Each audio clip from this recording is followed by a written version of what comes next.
اور ہم نے تم کو 7 آیتیں جو نماز میں دہرا کر پڑھی جاتی ہیں یعنی سورہ الحمد اور عظمت والا کلام عطا فرمایا ہے۔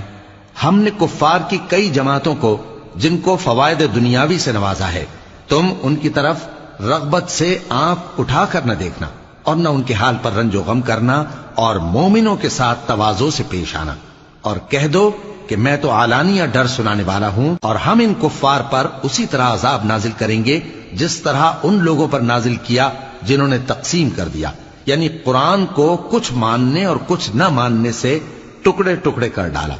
سو تمہارے پروردگار کی قسم ہم ان سے ضرور پرسش کریں گے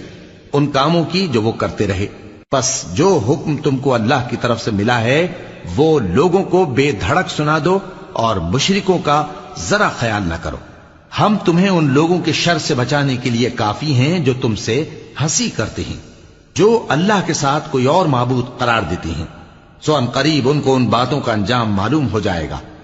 اور ہم جانتے ہیں کہ ان کی باتوں سے تمہارا دل تنگ ہوتا ہے، تو تم اپنے پروردگار کی تسبیح کہتے اور اس کی خوبیاں بیان کرتے رہو، اور سجدہ کرنے والوں میں سے ہو جاؤ، اور اپنے پروردگار کی عبادت کیے جاؤ یہاں تک کہ تمہاری موت کا وقت آ جائے۔ شروع اللہ کا نام لے کر جو بڑا مہربان نہایت رحم والا ہے۔ اللہ کا حکم یعنی عذاب گویا آ ہی پہنچا، تو کافرو اس کے لیے جلدی مت کرو، اور یہ لوگ جو اللہ